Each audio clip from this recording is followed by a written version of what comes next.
'Tis the season to shine with H&M. Discover the holiday collection and find fashionable pieces for your wardrobe or for under the tree.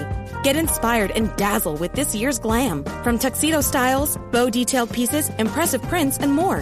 From unforgettable looks to unforgettable gifts. With fashion finds to home decor, find it all at H&M.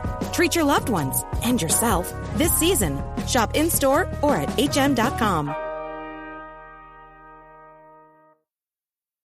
This episode is brought to you by Shopify. Selling a little or a lot? Do your thing however you cha-ching with Shopify, the global commerce platform that helps you sell at every stage of your business. Shopify helps you turn browsers into buyers with the internet's best converting checkout. 36% better on average compared to other leading commerce platforms. Get a $1 per month trial period at shopify.com/offer23.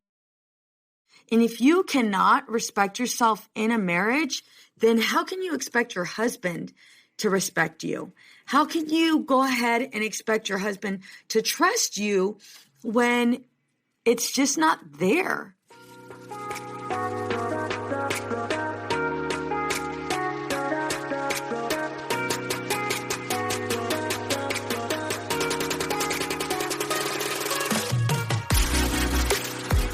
Hey girl, imagine a life where you feel supported, connected, and understood. I get it. Being a mom is hard, especially when you're spinning so many plates. We exhaust ourselves trying to create the perfect life for our family. You deserve to enjoy your family without the stress perfectionism brings. On this podcast, I provide practical and relatable life experiences. I teach women quick and easy-to-use strategies to help them reclaim their identity, reignite their marriage, and enjoy their children. If you're ready to be challenged, then pull up a chair, grab pen and paper, because it's about to go down.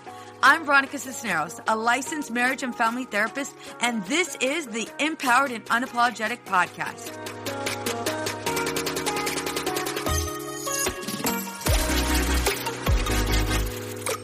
Hey ladies, welcome to Empowered and Unapologetic. I am your host, Veronica Cisneros. I'm super excited to record this episode because a good amount of you have been sending me questions. And most of the questions, it's kind of like it's on repeat. A good amount of you are struggling with similar issues. So what I did was myself as well as Naranda went ahead and gathered a couple of questions that are commonly asked, and I will be answering them here on the podcast. So let me go ahead and get right to it. One of the ladies that listens to the podcast had asked, how can my husband and I regain certain values we once had for each other, which I believe are a strong foundation for a healthy relationship? But unfortunately, we've had a bit of a fallout and have slowly lost those values, which are trust and respect. Can anybody relate? I can understand how you might be scared, especially since trust and respect is slowly going out the window. I can understand how you might even compromise your own needs just to meet his for fear of losing the relationship.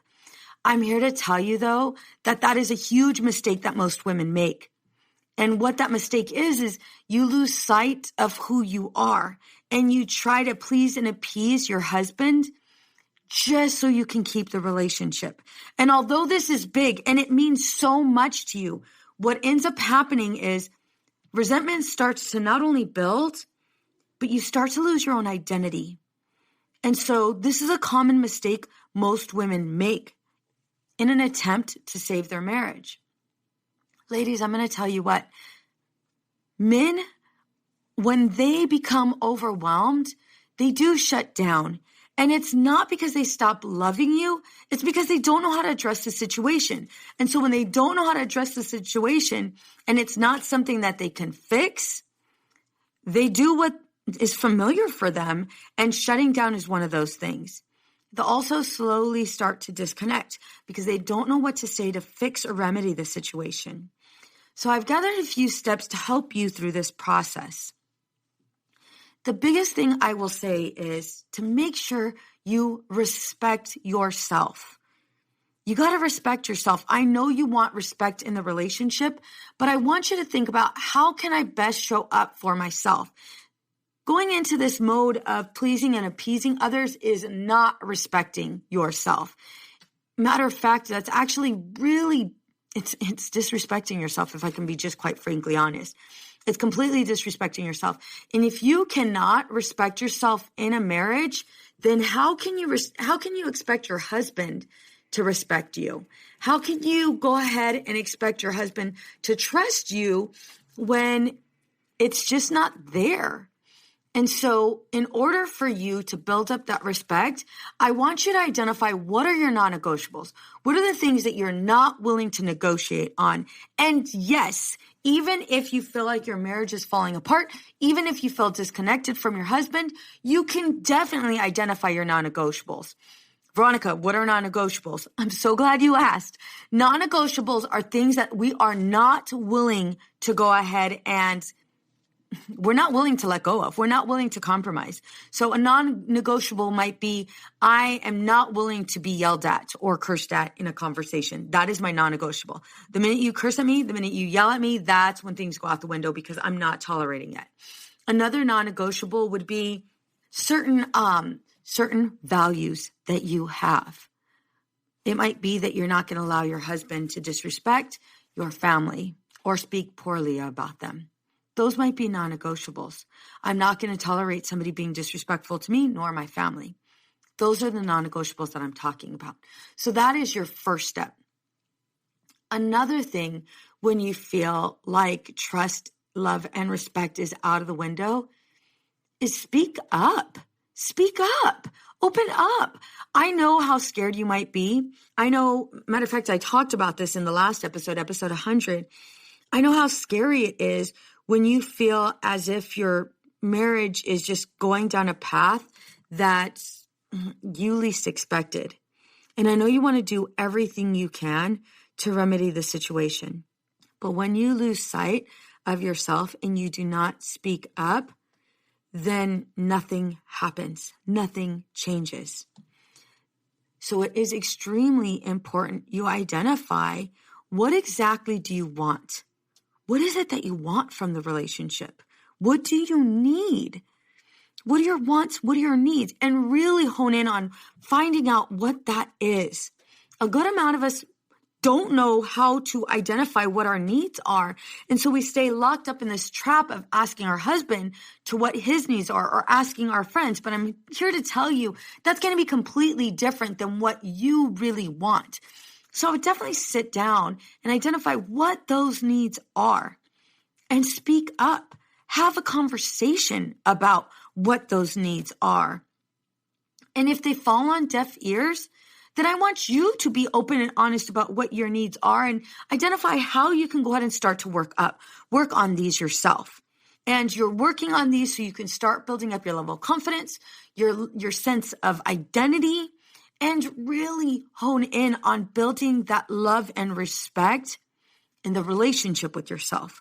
Once you start building this up in the relationship with yourself, then it just starts to go ahead and develop in your current marriage.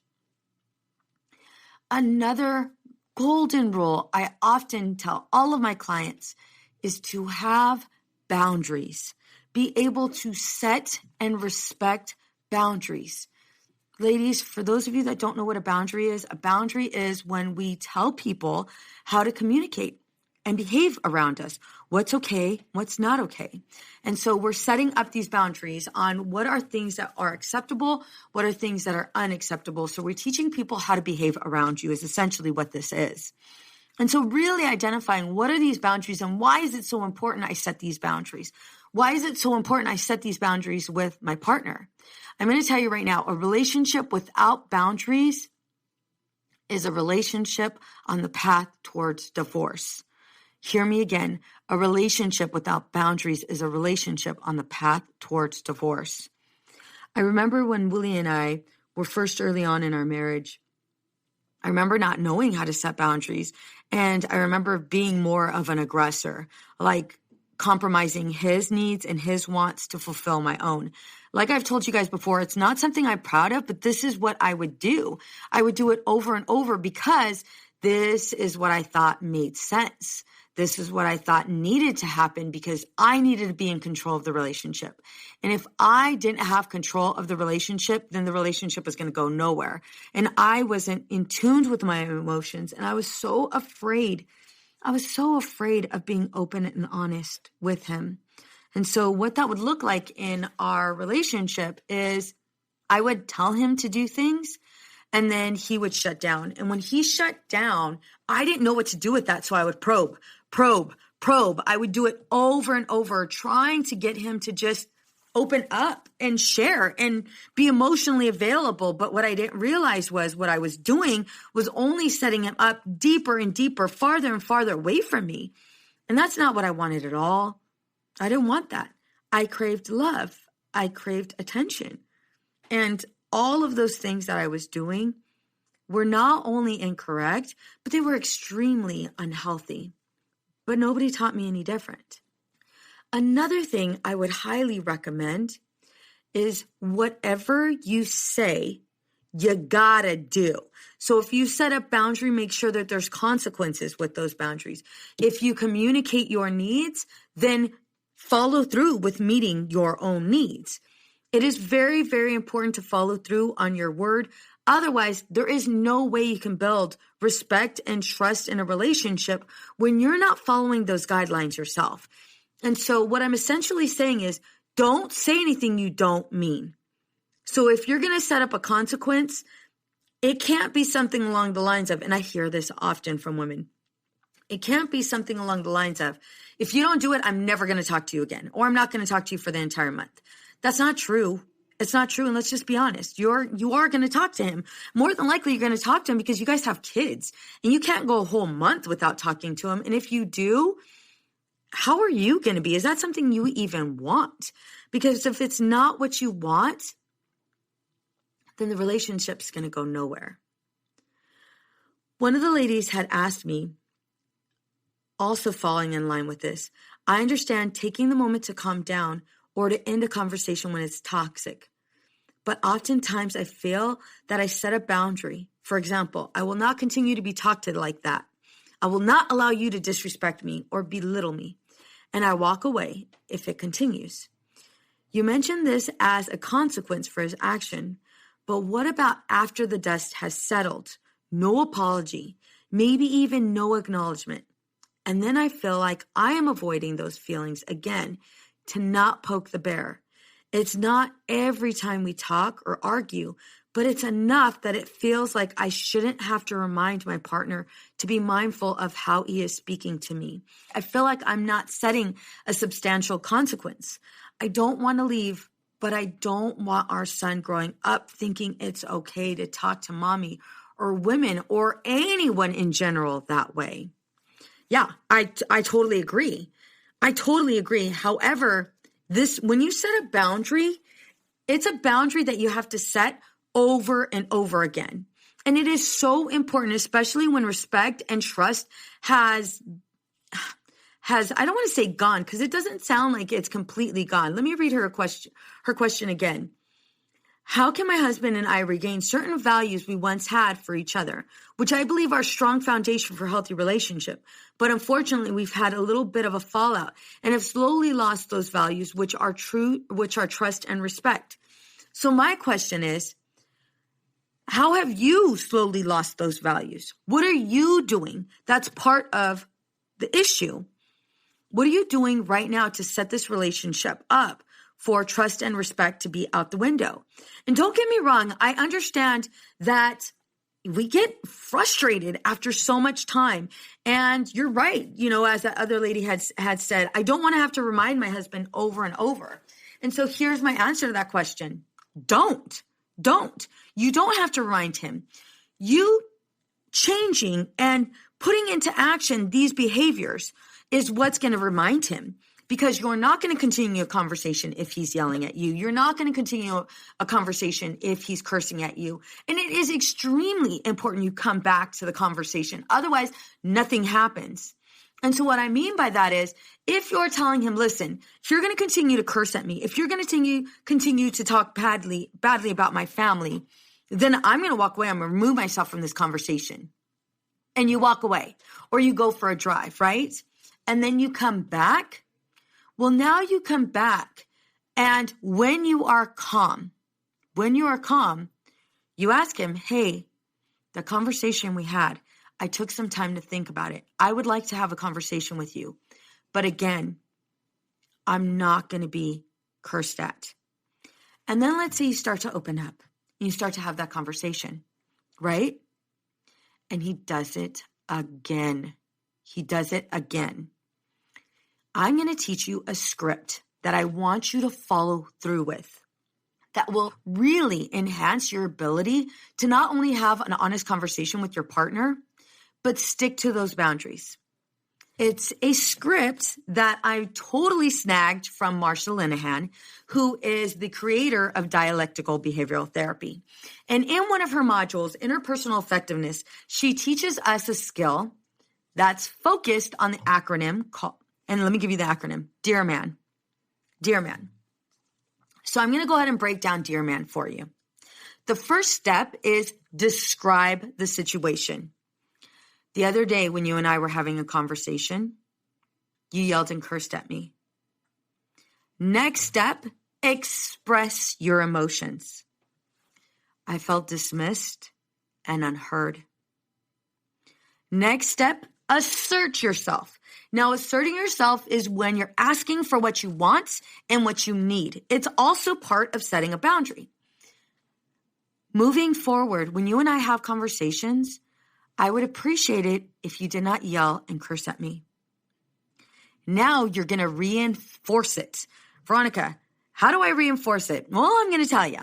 You reinforce it by basically letting him know that by doing what you're asking him to do, it will benefit the relationship, and share with him how.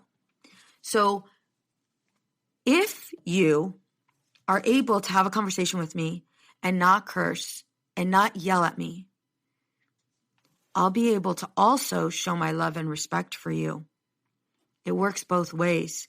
This will enhance our level of communication, and this will also allow me to feel closer to you, because when you yell, when you scream, I'm not going to lie, I disconnect.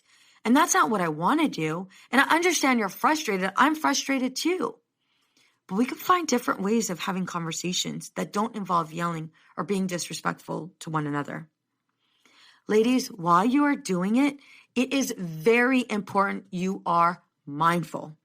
You are mindful. What do I mean by that? Well, he's probably going to take you down a rabbit hole. He's probably going to want to take you down a rabbit hole. Hell, you're going to probably want to go down a rabbit hole where you bring up things from the past. Stick to the subject. And only stick to the subject. You want to have a conversation about last week? Okay, this is not the time. You are going to stick to this topic and only this topic. If you go round and round, you're going to lose him. And not only that, but you also provide him the opportunity to go ahead and go round and round as well and bring up the past. And that's what we don't want. So stay mindful. The next step is appear confident. Nobody is going to listen to you if you appear as if you don't know what you're saying, as if you appear cowardly, as if you appear too aggressive. Nobody's going to want to listen to you. Hell, I'm not going to want to listen to you because I'm going to feel like you're going to yell at me. Or I'm going to feel like, oh, she doesn't even respect what she's saying. Why should I? So we want to make sure you appear confident. And you might have to write this down. Why aren't you writing it down? I hope you have a pen and paper, Mama, because you know anytime I teach you, you guys have to have a pen and paper in hand. So it is very, very important you appear confident in what you're saying, and you are going to stick to the topic and only the topic. The last step is negotiate. Hear me when I say this. Negotiate, not where you're compromising yourself, not where you're compromising your needs, but be open to negotiations. He's going to have some thoughts. Well, you know what? I do curse and I do yell and it's not my intention. Can you give me 5 minutes? And you might even ask him, what are things that might be helpful? What are things that I do that you feel dismissed? Or what are areas in this conversation that you don't feel heard? And I will work on those too. But you want to be willing to negotiate. And he might say, you know what? There are times that I curse. But if I notice that you're walking away and I'm able to calm myself down, can we continue the conversation? And that's where you get to decide yes or no. Remember, you also have to be mindful of where you're at too and how you might also be a part of this problem. Yes, I'm totally calling you out.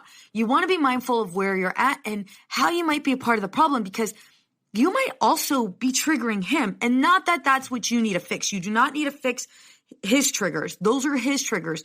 He needs to work on those. But it's also okay. It's also okay and very important for you to be mindful of what his triggers are. And so when you guys are at this calm state, you guys are able and capable of having these in-depth conversations, not losing sight of that trust and respect. And so to answer your question, it is not impossible. It is not impossible to regain trust and respect in your marriage. It is very important that you are aware of how you might be part of the issue. My husband and I just don't connect anymore. It's like a hamster wheel we've been on that we just can't seem to get off of. Does this sound familiar? I know you probably feel alone and unappreciated in your marriage. I know that you have put your family ahead of your own needs and try to avoid conflict as much as possible. I know you struggle with not feeling loved the way you want to feel loved. I also know that you hate to admit it, but the laundry and the dishes get way more action than your husband. Whether you're currently feeling disconnected from your husband or are sick of the blow-ups, it's time for change, and nothing will change if nothing changes. As a therapist, I have worked with hundreds of women just like you, ready for change. I have provided them with a step-by-step tailored plan to strengthen their marriage and reconnect with their husband. Are you ready? Are you ready? Then what are you waiting for? Valentine's Day is just around the corner, and I want to personally invite you to join me for my live 2-hour workshop, Reconnect with Your Husband. An online workshop to help you reconnect with your husband so you no longer feel like roommates. In this workshop, you will learn how to get your needs met, how to reconnect when you feel disconnected, how to build appreciation and respect in your marriage, and, of course, how to set and respect your own boundaries. Mama, this is an online 2-hour workshop with exclusive access. So only those that sign up will have complete access to not only the live, but also the replay. I will also be answering your questions. Ladies, you're not going to want to miss this. Go ahead and sign up now by going to empoweredandunapologetic.com/workshop. Again, that's empoweredandunapologetic.com/workshop. See you there. And so again, you want to practice the skill, dear man. Describe the situation, like I did earlier. Express your emotions. And you want to give about 2 or 3 emotions. The next step is assert yourself, communicating what you want and what you need. R is for reinforce.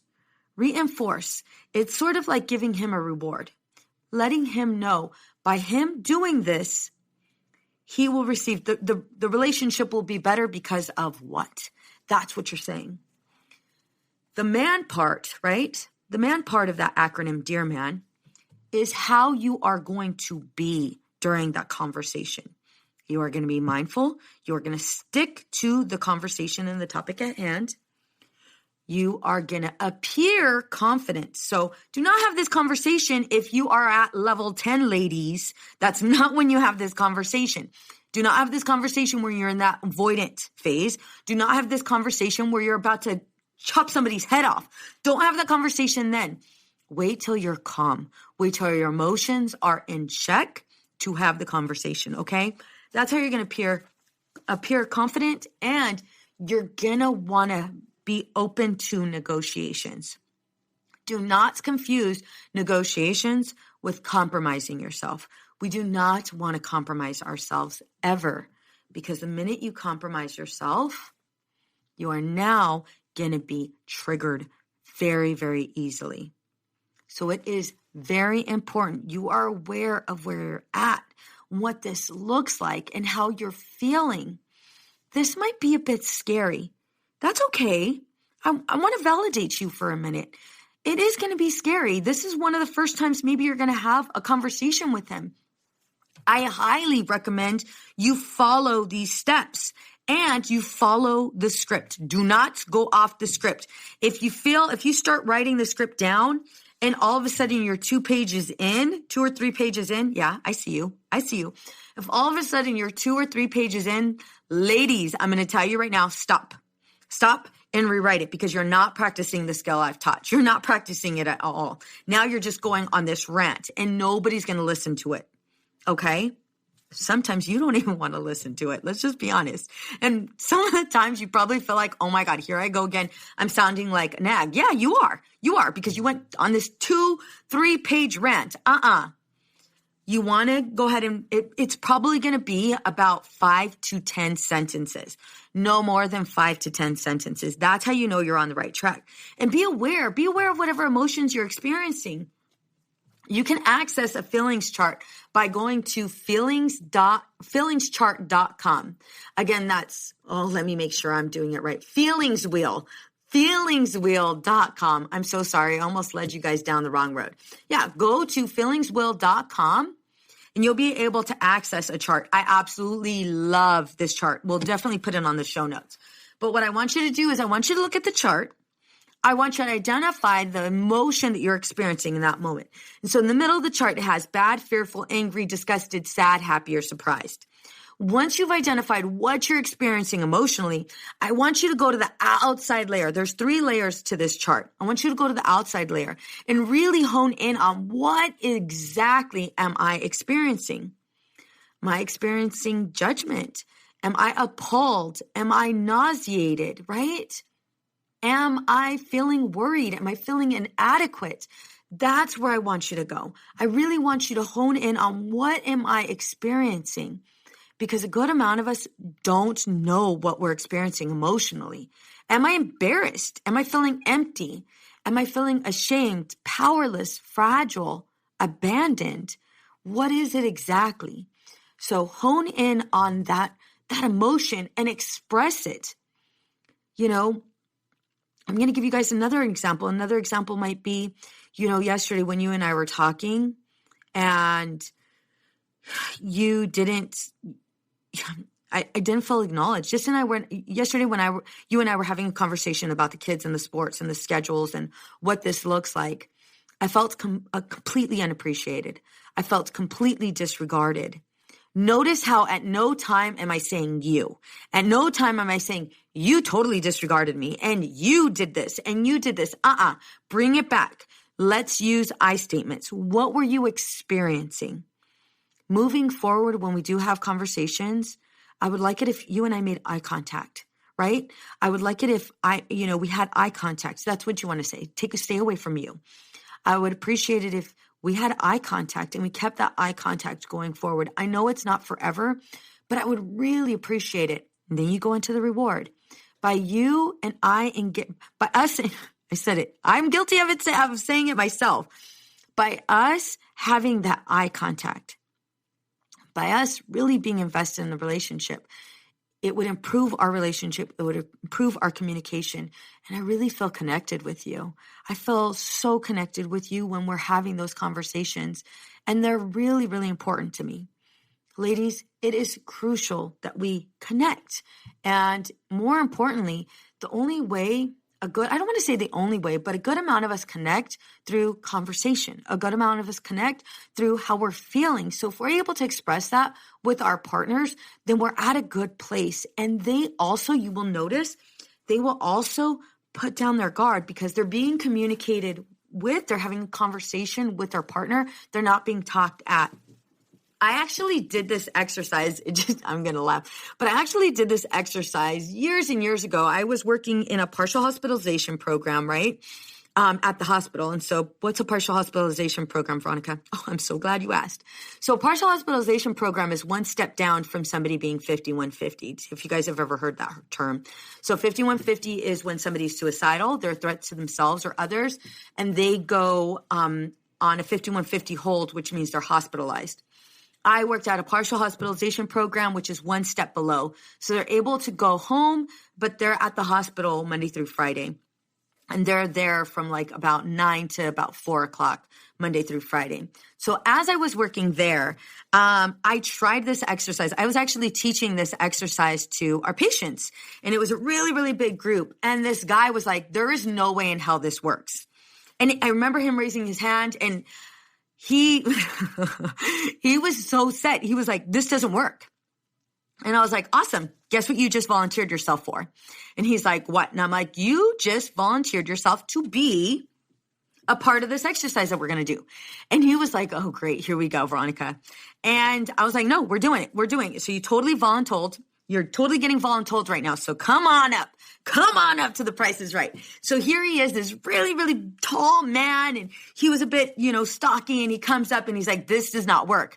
Mind you, there's a group of patients. We had about 50 patients, right? So all of them are in the room looking at me, and I'm like, oh my God, I hope this really works. But I knew it worked because I've done it several times. So I was like, okay, I want you to give me a scenario, and I want you to go ahead and take me there. And he did. And he mentioned, I'm not going to go into detail because, again, I have to make sure I keep confidentiality. But he did. He expressed his frustrations around a conversation that him and his wife have had. And so I was like, all right, cool. So I'm going to go ahead and be you, and you're going to be your wife. And he's like, Veronica, this is not going to work. This is not going to work. And I was like, trust the process. Trust the process. I was like, it's okay. We're going to go through it. And I want you to give it to me exactly how your wife would give it to me. Let's go. And so I remember him starting off and him being so frustrated, so frustrated, right? He was mad and he was so excited because he got to take the role of his wife. And he's like, oh, hell yeah. I wear the pants. I have all the power. And I'm going to tell you what, he initially started with standing up and yelling. And I'm going to tell you what, by the end of me utilizing the skill, dear man, he had sat down, he was open, he was ready to have a conversation. And he was just like, holy shit, Veronica, I can't believe that worked. And I was like, yes, it totally works. I didn't think it would work either, if I could be quite frankly honest, when I first started learning about this skill. But I did it and I practiced it. I practiced it with my kids and it worked. I practiced it with my husband. And it worked. I practiced it with my mom. Yes, Mom, I definitely practiced it with you. And it worked. I practiced it with my sister, my brother, my friends. And it worked. So I'm here to tell you, I know for a fact it works. And it's actually a skill that I teach my couples here in couples counseling when they're here in my office. And that's where I'm recording right now, is my office. But it is a skill that is tried and true and definitely works. So ladies, I definitely want to hear from you. You can follow me on Instagram. Empowered and Unapologetic is my tag name. You can follow me on Facebook, Empowered and Unapologetic. I also have a free Facebook group there. So I would definitely love to hear what your experience is after utilizing Dear Man. All right, ladies. Lastly, I want to personally invite you to a workshop that I'm hosting. Yes, I'm hosting a 2-hour workshop. I have asked my followers on Instagram, I've asked my followers on Facebook, what exactly do you want? What do you want? Valentine's Day is just around the corner. How can I help you? And I ended up myself as well as my assistant Miranda, we're trying to figure out exactly what you wanted. So we asked. And we were flooded with things that you guys wanted. So then we narrowed it down to about 3 things. Once we narrowed it down to about 3 things, I am now here to confidently tell you we have it. You guys want a 2-hour workshop, a live workshop, where it's an hour and a half of me teaching you and then half hour of me answering your questions live. All of this will be live. And the topic you guys definitely want me to cover is how to reconnect with your husband. So I'm here to tell you, I developed that. It will be a 2-hour workshop where you will learn how to get your needs met, how to reconnect when you feel disconnected, how to build appreciation and respect, how to set and respect boundaries. Ladies, this workshop is for you. All you got to do is go to empoweredandunapologetic.com/workshop. empoweredandunapologetic.com/workshop. I will see you there. Bye for now.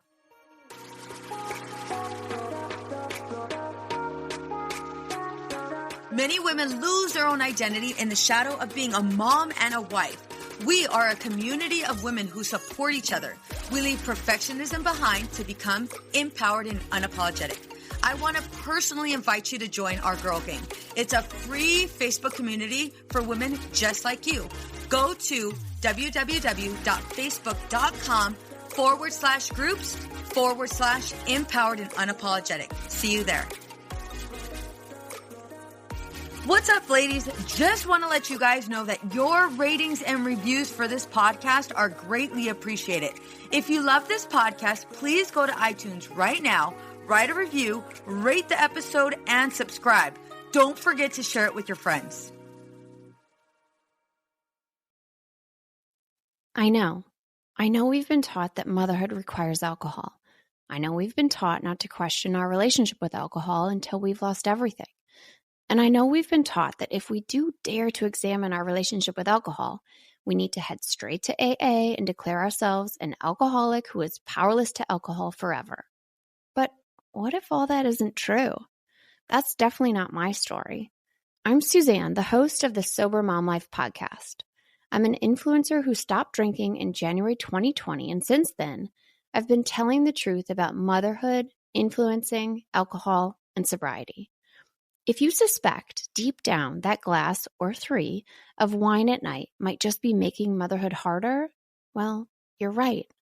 Come and join me as I chat with other sober and sober-curious moms. Let's laugh, cry, and normalize sobriety together, all while we reheat our coffee for the 4th time today. Hey there, this is Casey McGuire Davidson, host of the Hello Someday podcast. I'm an ex-red wine girl turned life coach who helps busy women change their relationship with alcohol. I spent 20 years climbing the corporate ladder while drinking a bottle of wine a night to unwind. In the Hello Someday podcast, my goal is to teach you the tried and true secrets of creating and living a life you don't want to escape from. Each week, I'll bring you tools, lessons, and conversations to help you drink less and live more. I'll teach you how to navigate our drinking-obsessed culture without a buzz and how to turn the decision to stop drinking from your worst-case scenario to the best decision of your life. You can find new episodes of the Hello Someday podcast every Thursday, wherever you listen, and I hope you check it out. I know we've been taught that motherhood requires alcohol. I know we've been taught not to question our relationship with alcohol until we've lost everything. And I know we've been taught that if we do dare to examine our relationship with alcohol, we need to head straight to AA and declare ourselves an alcoholic who is powerless to alcohol forever. But what if all that isn't true? That's definitely not my story. I'm Suzanne, the host of the Sober Mom Life podcast. I'm an influencer who stopped drinking in January 2020, and since then, I've been telling the truth about motherhood, influencing, alcohol, and sobriety. If you suspect deep down that glass or 3 of wine at night might just be making motherhood harder, well, you're right. Come and join me as I chat with other sober and sober-curious moms. Let's laugh, cry, and normalize sobriety together, all while we reheat our coffee for the 4th time today.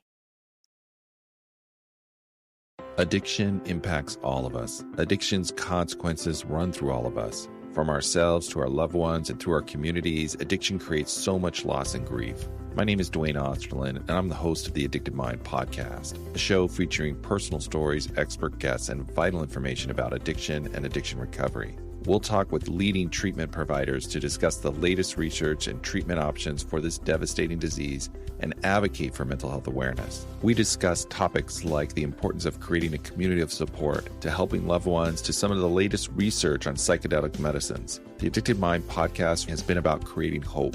listening to stories of many amazing people that have overcome addiction and are thriving. If you or a loved one is struggling with addiction, subscribe to the Addicted Mind podcast wherever you get your podcasts, or check out theaddictedmind.com. New episodes every Monday. See you there. I know we've been taught that motherhood requires alcohol. I know we've been taught not to question our relationship with alcohol until we've lost everything. And I know we've been taught that if we do dare to examine our relationship with alcohol, we need to head straight to AA and declare ourselves an alcoholic who is powerless to alcohol forever. But what if all that isn't true? That's definitely not my story. I'm Suzanne, the host of the Sober Mom Life podcast. I'm an influencer who stopped drinking in January 2020, and since then, I've been telling the truth about motherhood, influencing, alcohol, and sobriety. If you suspect deep down that glass or 3 of wine at night might just be making motherhood harder, well, you're right. Come and join me as I chat with other sober and sober-curious moms. Let's laugh, cry, and normalize sobriety together, all while we reheat our coffee for the 4th time today. I know we've been taught that motherhood requires alcohol. I know we've been taught not to question our relationship with alcohol until we've lost everything. And I know we've been taught that if we do dare to examine our relationship with alcohol, we need to head straight to AA and declare ourselves an alcoholic who is powerless to alcohol forever. But what if all that isn't true? That's definitely not my story. I'm Suzanne, the host of the Sober Mom Life podcast. I'm an influencer who stopped drinking in January 2020, and since then, I've been telling the truth about motherhood, influencing, alcohol, and sobriety. If you suspect deep down that glass or 3 of wine at night might just be making motherhood harder, well, you're right. Come and join me as I chat with other sober and sober-curious moms. Let's laugh, cry, and normalize sobriety together, all while we reheat our coffee for the 4th time today.